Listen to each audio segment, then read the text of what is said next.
नमस्कार सांगमाने आसंतु आज एक कहानी आलोचना करिबा भावर ठाकुर।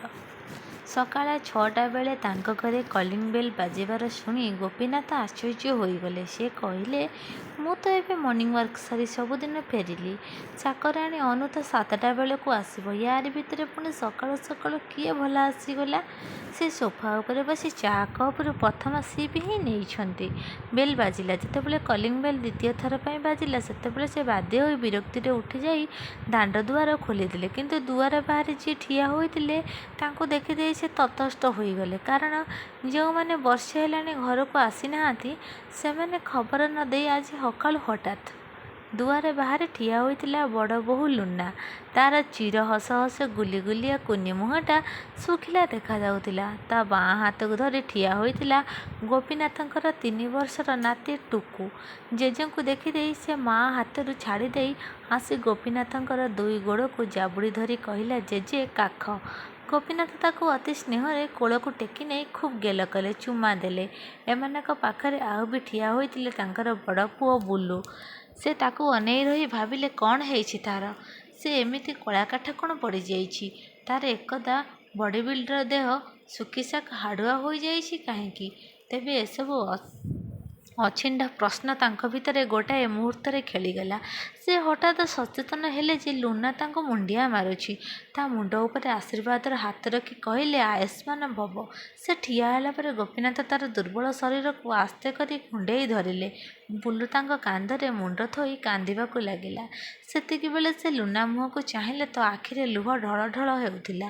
गोपीनाथ को लागिला सते जेमिति लुनार अंतरर रक्त पानी फाटी जाई लुह होई बाहरी आसुछि। काहेकि कांदुछि लुना। समस्त को सांगरे नहीं से घर भितर को पशिले।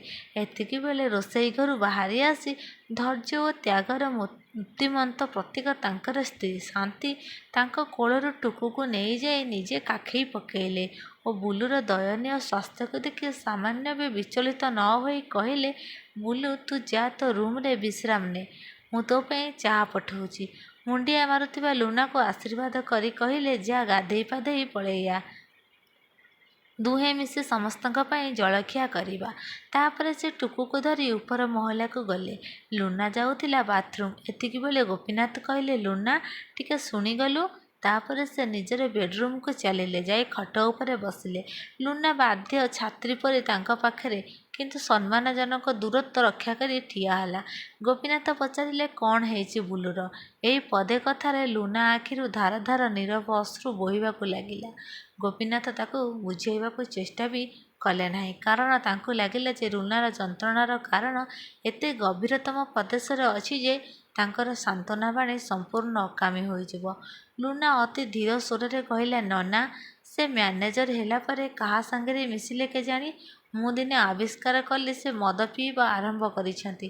मु तांको बुझाइबारु से कहले सांगक संगे बसी पी देली ना मु कौन सबुदिन पिउछि। किंतु मास 2टारे से सबुदिन पीवा आरंभ करदेले। केउं दिन बाहर पी टलटल होई रातिरे पहुँचिले तो केउं दिन बोतल आनी घरे पीले।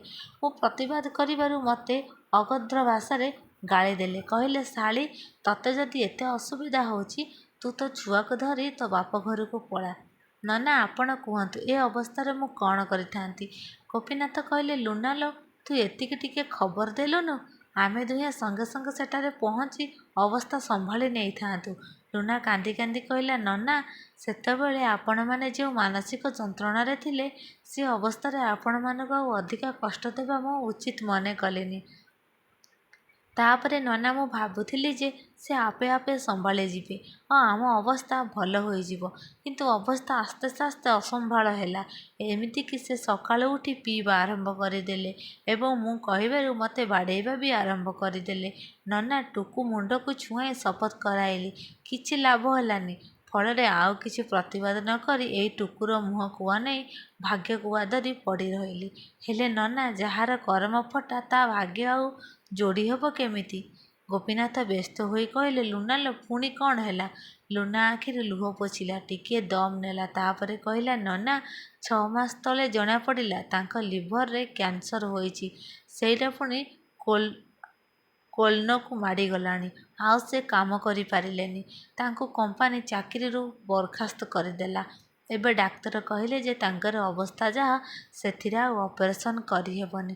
ବାକି କାମ ଦେଇ ରେଡ଼ିଏସନ୍ ଦେଇ ଯେତେଦିନ ଟାଣି ହେବ। ତେଣୁ ନନା ତାଙ୍କୁ ଧରି ଏଠିକି ପଳେଇ ଆସିଲି। କ'ଣ କହି ଲୁନାକୁ ପ୍ରବୋଧନା ଦେବେ ସେ କଥା ଗୋପୀନାଥ ଜାଣିପାରୁନଥିଲେ। କାରଣ ତାଙ୍କ ପେଟ ଭିତରୁ କୋହ ଏବଂ ଈଶ୍ୱରଙ୍କ ବିରୁଦ୍ଧରେ ହୃଦୟ ଭିତରୁ ଅଭିଯୋଗ ଭାବୁକେଇ ଉଠି ଆସୁଥିଲା। ସେ ଖାଲି ଏତିକି କହିଲେ, ଯା ମା, ତୁ ଗାଧେଇବୁ ଯା। ସବୁ ଜଗନ୍ନାଥଙ୍କ ଇଚ୍ଛା। ଏବଂ ଆଖି ବୁଜି ଚୁପଚାପ ବସି ରହିଲେ। କ'ଣ କରିବେ ସେ? କ'ଣ ବା କରିପାରିବେ? ଜୀବନର ଶେଷ ପାହାଡ଼ରେ ପହଞ୍ଚୁ ଯଦି ଜଣେ ଦେଖେ ଯେ ଆଗରେ ଗୋଟାଏ ବିରାଟ କୁମ୍ଭୀର ସୁଖ ବାଦ୍ୟନା କରି ବସିଛି, ସେ ଫେରିଯିବାକୁ ମଧ୍ୟ ରାସ୍ତା ନାହିଁ। କାରଣ ପଛରେ ଛାଡ଼ି ଆସିଥିବା ପାହାଚ ଉପରେ ଟିକ୍ ଟିକ୍ ଫୁଟୁଥିବା ଲାଭା ପ୍ରବାହିତ ହେଉଛି। କ'ଣ କରିବ ସିଏ? ଜୀବନ ସରି ଆସିଲା ବେଳକୁ ନିଜ ପରିବାରର ଚରମ ସଙ୍କଟ ପୂର୍ଣ୍ଣ ପରିସ୍ଥିତି କଥା ଚିନ୍ତା କରି ସେ ସେଇଠି ସେମିତି ପଥର ଭଳି ବସି ରହିଲେ। ତାପରେ ଗାଧେଇ ପାଧେଇ ଠାକୁର ଘରେ ପଶିଲେ। ଠାକୁର ଘରେ ତ କେବଳ ଚତୁର୍ଦ୍ଧାମୂର୍ତ୍ତିର ଗୋଟିଏ ବଡ଼ ଫଟୋ ହିଁ ଅଛି। ଅନ୍ୟ କୌଣସି ଠାକୁର ଠାକୁରାଣୀଙ୍କର ଫଟୋ ନାହିଁ। କାରଣ ଗୋପୀନାଥ ତ ପିଲାଦିନୁ ସମ୍ପୂର୍ଣ୍ଣ ରୂପେ ଜଗନ୍ନାଥଙ୍କ ଚରଣାଶ୍ରିତ। ଠାକୁରଙ୍କର ଯଥାରୀତି ପୂଜାର୍ଚ୍ଚନା କରି ସବୁଦିନ ପରି ମାଲପୁଅ ଓ ଛେନାପୋଡ଼ ଭୋଗ ଲଗାଇ ସେ ଲମ୍ବ ହୋଇ ମୁଣ୍ଡିଆ ମାରିଲେ। ତାପରେ ଉଠି ଠାକୁର ଘର କବାଟ ବନ୍ଦ କରି ଛକା ପକାଇ ଧ୍ୟାନ ମୁଦ୍ରାରେ ଆଖି ବୁଜି ବସିଲେ ଏବଂ ଠାକୁରଙ୍କୁ ନିଜର ଦୁଃଖପୂର୍ଣ୍ଣ ଅଭିଯୋଗ ଜଣାଇଲେ। କହିଲେ, ହେ ପ୍ରଭୁ, ଆପଣ ପରା ସର୍ବବ୍ୟାପୀ ସର୍ବଜ୍ଞାତା। ଆପଣ ପରା ପରିଚିତ ତାରଣ ପାଇଁ, ଭକ୍ତର କଷ୍ଟ ନିବାରଣ ପାଇଁ ଦାରୁ ରୂପରେ ପ୍ରକଟ ହୋଇଛନ୍ତି। ଆପଣଙ୍କୁ କ'ଣ ମୋର ଏ ମରଣାନ୍ତକ କଷ୍ଟ ଦେଖାଯାଉନି? ମୋତେ ଆଉ କେତେ କଷ୍ଟ ଦେଲେ ଆପଣଙ୍କ ମନ ଶାନ୍ତି ହେବ? ମୋ ସାନ ପୁଅ ସୋନୁ କେତେ ସରଳିଆ ସୁନ୍ଦର ପିଲାଟିଏ ଥିଲା। ତାକୁ ସୁସ୍ୱାଦୁ ଖାଦ୍ୟ ଖାଇବାକୁ ଭଲ ଲାଗେ। ଏଇଟା କ'ଣ ଗୋଟାଏ ଏତେ ବଡ଼ ଅପରାଧ? 3 ବର୍ଷ ତଳେ ତାକୁ କାହିଁକି ହେପାଟାଇଟିସ୍ ବିରେ ଆକ୍ରାନ୍ତ କରାଇଦେଲ? ଖବର ପାଇ ମୁଁ ଦୌଡ଼ିଗଲି ଗୋଆ ତାର ଚିକିତ୍ସା କରାଇବା ପାଇଁ। ହେଲେ ଆପଣଙ୍କର ହଟ ଯୋଗୁଁ ତାର ମୃତ ଶରୀରକୁ ନେଇକରି ଫେରିଲି ଶବ ସତ୍କାର କରିବା ପାଇଁ। ଏଇଟା କ'ଣ ପ୍ରଭୁ ଉଚିତ ନ୍ୟାୟ ହେଲା? ହେଲେ ବଡ଼ ଲୋକଙ୍କୁ ଉତ୍ତର ନାହିଁ। କ'ଣ ବା କରିପାରିଥାନ୍ତି ମୁଁ? ପ୍ରଭୁ, ବାକି ମୋର ସନ୍ତାନ ବୋଲି ରହିଯାଇଥିଲା ମୋର ଏଇ ବଡ଼ ପୁଅ ବୁଲୁ। ତାକୁ ବି ମୋ ପାଖରୁ ଛଡ଼େଇ ନେବା ପାଇଁ ଆପଣ ଯୋଜନା କଲେଣି। ମୋ ଶବଧାରା ସଙ୍ଗେ ମୋ ପୁଅମାନେ ଯିବା ପରିବର୍ତ୍ତେ ମୁଁ ସେମାନଙ୍କର ଶବବାହକ ହେବି। ଏଇଟା କ'ଣ ଆପଣଙ୍କୁ ସୁନ୍ଦର ଦିଶିବ? ଆପଣ ପରା କାଳେ ପତିତ ଧାରଣ, କଷ୍ଟ ନିବାରଣ, ଭକ୍ତ ଉଦ୍ଧାରଣ, କରୁଣା ସାଗର ବୋଲି ଆପଣଙ୍କର ଡିଣ୍ଡିମ ବାଜୁଛି। ଆଉ କ'ଣ ମୋ ପାଇଁ ଏତେ ପ୍ରଥର ହୃଦୟ କାହିଁକି ହେଲେ? କ'ଣ ବା ମାଗୁଛି ମୁଁ? କେବଳ ଆପଣଙ୍କ କରୁଣାର ଆଶୀର୍ବାଦର ଦୃଷ୍ଟି ମୋ ଉପରେ ଥାଉ।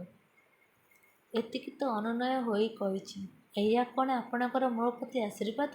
ପ୍ରଭୁ, ଆପଣ ତ ସବୁ ଦେଖୁଛନ୍ତି, ଜାଣୁଛନ୍ତି। ତଥାପି ପଚାରି ଦେଉଛି, ଆପଣଙ୍କର କେବଳ ଫଟୋଟିଏ ରଖି ଆପଣଙ୍କୁ ପୂଜା କରୁଛି ବୋଲି କ'ଣ ଆପଣ ମୋ ଉପରେ ରାଗିଛନ୍ତି? ଯଦି ସେଇଆ ହୋଇଥାଏ ତେବେ ଠିକ୍ ଅଛି ପ୍ରଭୁ। ଆଉ 10 ଦିନ ପରେ ତ ଶ୍ରୀପଞ୍ଚମୀ। ସେହିଦିନ ଆପଣଙ୍କର ଦାରୁମୂର୍ତ୍ତି ଆଣି ଏଠି ପ୍ରତିଷ୍ଠା କରିବି। ତାପରେ ଏ ଘରେ ମାଛ, ମାଂସ, ପିଆଜ, ରସୁଣ ଇତ୍ୟାଦି ଆଉ ପଶିବନି। ତେଣିକି ଏ ଘରର ନାମ ହୋଇଯିବ ଜଗନ୍ନାଥ ଆଶ୍ରମ। ତାପରେ ଦେଖଟି ପ୍ରଭୁ, ଆପଣଙ୍କର ଏ ଦୀନ ଅକିଚ୍ଛତ ପ୍ରତି କରୁଣା ପ୍ରଦର୍ଶନ ହେଉଛି କି? ତାପରେ ଠାକୁରଙ୍କୁ ପୁଣି ଥରେ ମୁଣ୍ଡିଆ ମାରି ଭୋଗ ଥାଳି ଧରି ଗୋପୀନାଥ ଠାକୁର ଘର ଭିତରୁ ବାହାରିଲେ।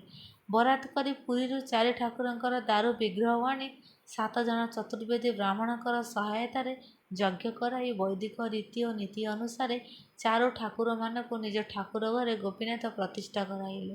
ଶ୍ରୀପଞ୍ଚମୀ ଦିନ ଦୁଆର ମୁହଁରେ ଫଳକରେ ଲେଖାହେଲା ଜଗନ୍ନାଥ ଆଶ୍ରମ।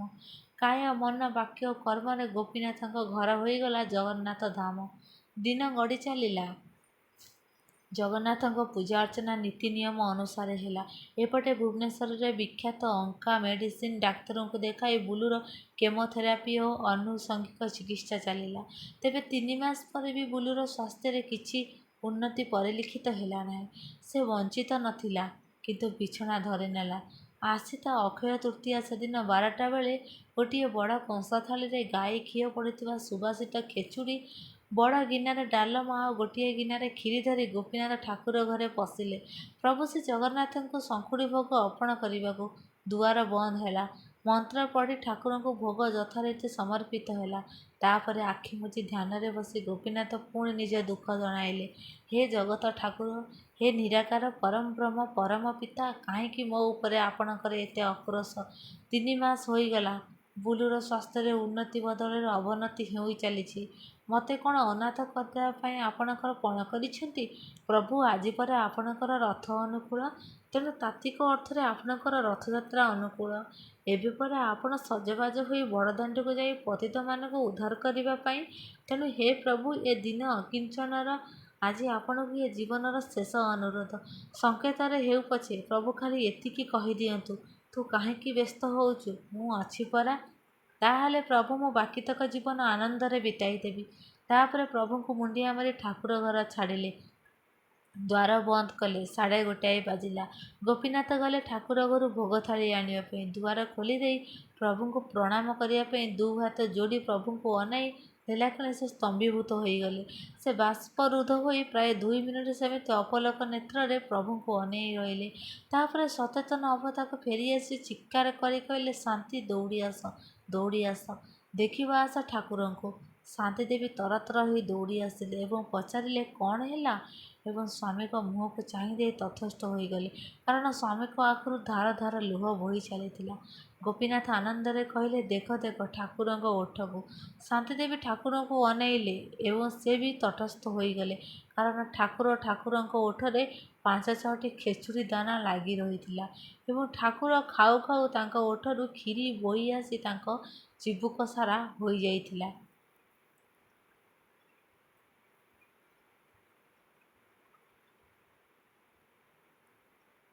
ତ ଫ୍ରେଣ୍ଡସ୍, ଯଦି ଭିଡ଼ିଓଟି ଆପଣଙ୍କୁ ଭଲ ଲାଗିଥିବ ତ ଭିଡ଼ିଓଟିକୁ ଲାଇକ୍, ସେୟାର ଆଣ୍ଡ ସବସ୍କ୍ରାଇବ୍ କରିବେ।